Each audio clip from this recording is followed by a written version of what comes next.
ফলে আমরা যেহেতু সংবিধান সংস্কার করছি, সকলেই সংবিধান সংস্কারের প্রস্তাব দিচ্ছে। আগামী সংসদ নির্বাচন, জাতীয় সংসদ নির্বাচন একদিকে যেমন সরকার গঠন করবে, অন্যদিকে সংবিধান সংস্কার পরিষদের কাজটিও সম্পন্ন করবে। কাজেই সেইটাকে সংবিধান সংস্কার পরিষদের নির্বাচন হিসেবে আখ্যায়িত করা দরকার। এই কাজ যখন এগিয়ে চলছে, আমরা তখন দেখছি সেনাবাহিনীকে একটা মুখোমুখি দাঁড় করিয়ে আনার চেষ্টা করা হচ্ছে। এই অস্থিরতার উদ্দেশ্য কি?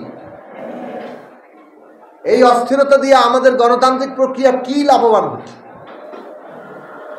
কাজেই আমরা প্রত্যেক পক্ষকে আহ্বান জানাই, বাংলাদেশের গণতান্ত্রিক প্রক্রিয়া যেটা চলছে, আগামী নির্বাচন পর্যন্ত এই প্রক্রিয়াটা যাতে যথার্থভাবে এগোয় এবং একটা গণতান্ত্রিক উত্তরণে আমরা সবাই মিলে যেতে পারি, সেই দায়িত্বশীল আচরণটি আমাদের করা দরকার।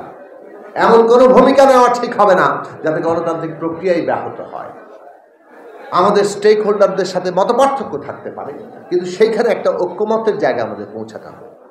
কেউ কাউকে কিছু চাপিয়ে দেওয়ার সুযোগ নাই।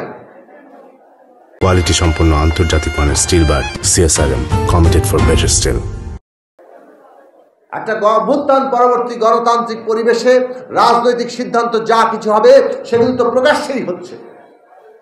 আলাপ আলোচনায় যে কোনো প্রস্তাব যে কোনো জায়গায় উঠতে পারে, কিন্তু সেই সব প্রস্তাবে কে কি অবস্থান নেবে তার প্রকাশ্য জায়গা আছে। আমরা যেমন আমাদের অবস্থান পরিষ্কার করেছি।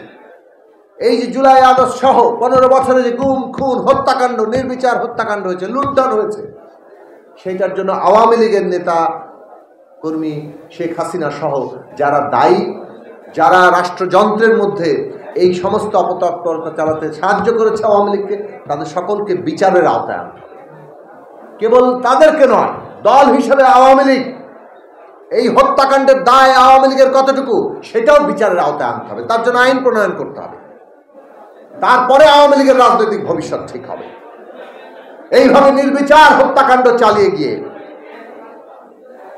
কোনো বিচার ছাড়া তারা যেন কিছুই হয়নি এরকম একটি অবস্থা নিয়ে তারা রাজনৈতিক কর্মকাণ্ড চালিয়ে যাবে, সেটা তো জনগণ গ্রহণ করে না।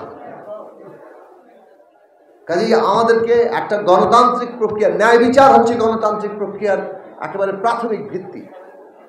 যে সমাজের ন্যায় বিচার নেই সেখানে গণতন্ত্র হতে থাকতে পারে না। এই যে হত্যাকাণ্ড, আমরা যেমন 1971 সালে হত্যাকাণ্ডের বিচার চেয়েছি, যুদ্ধাপরাধের বিচার চেয়েছি, তেমনি জুলাই আগস্টের এই হত্যাকাণ্ডে আমাদের বিচার চাইতে হবে এবং সেই বিচারের প্রক্রিয়ার মধ্য দিয়েই বাংলাদেশের ভবিষ্যৎ ঠিক হবে। এর মধ্যে নির্বাচনের কাজ, এই যে সংস্কার প্রক্রিয়া, ঐক্যমত্য তৈরি এবং তার মধ্যে যত স্বল্পতম সময়ের মধ্যে নির্বাচন আয়োজন করা সম্ভব হয়, দ্রুত সেই জায়গায় যাওয়া দরকার।